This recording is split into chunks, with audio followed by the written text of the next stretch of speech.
All right, today we're jumping into a really tricky international situation. It's a story where intelligence, law, and politics are all crashing into each other, and it's putting some of the world's strongest alliances under some serious strain. So, to get us started, there's a phrase from The Guardian that just perfectly captures the seriousness of what's going on. A rare rupture. We're not talking about a minor diplomatic spat here. This is a big deal, a significant break between partners who are normally incredibly close. So, what's actually happening? Well, at the very heart of it, two of America's key allies have just stopped. They've independently hit pause on sharing vital intelligence, and that move is testing these long-standing partnerships like never before. And this quote really drives the point home. When a paper like The Guardian uses language like a rare rupture to talk about the relationship between the US and the UK, that's a big deal. It tells you something major is definitely going down.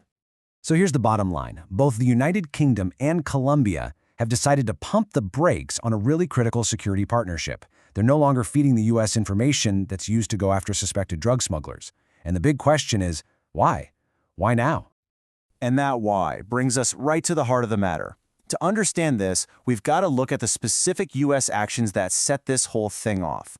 And it all comes down to a new and, let me tell you, very controversial military campaign out in the Caribbean and the Pacific.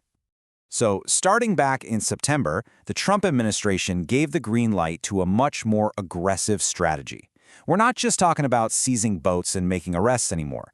Now, the U.S. military is actually conducting lethal strikes on boats they suspect are involved in drug trafficking. And this isn't some abstract policy debate. It has had very, very real consequences. The Guardian has been reporting on this, and they estimate that these strikes have led to about 76 deaths across 19 different attacks. So this isn't just a discussion on paper. We're talking about a significant human cost. So you're probably wondering, how does the U.S. justify this legally?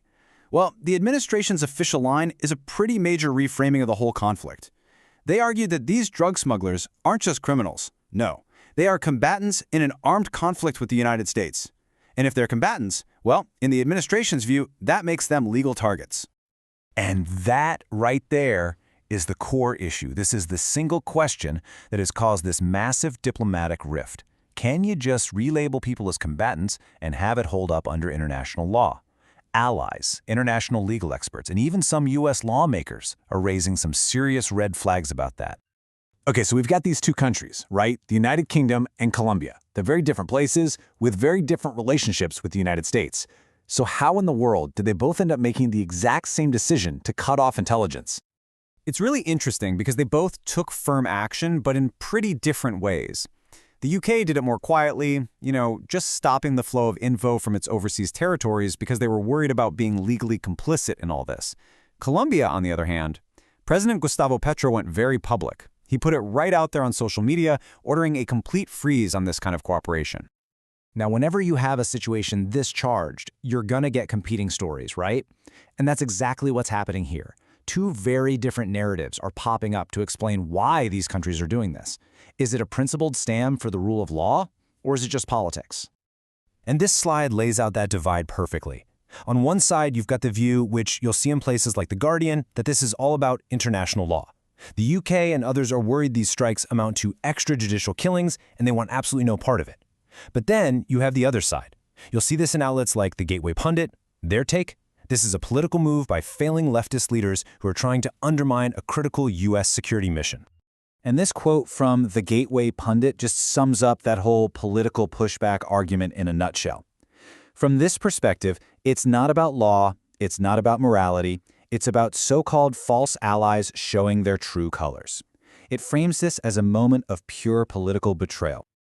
But look, this disagreement isn't happening in a vacuum. It's creating a real ripple effect. The consequences are spreading out and putting these historic alliances to the test in some really serious ways. I mean, the fallout here is huge. It's obviously putting a major strain on that famous special relationship between the U.S. and UK. But think about it on a more personal level. You have allied soldiers who could now be legally on the hook for taking part in what might be deemed illegal operations.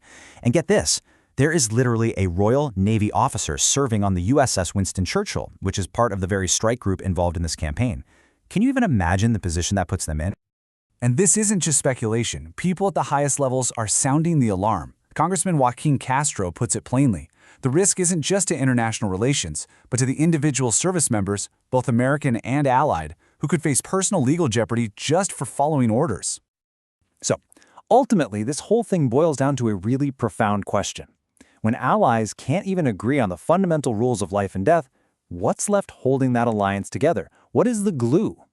That is a massive question with no easy answer, and it's one these nations are now being forced to confront in real time.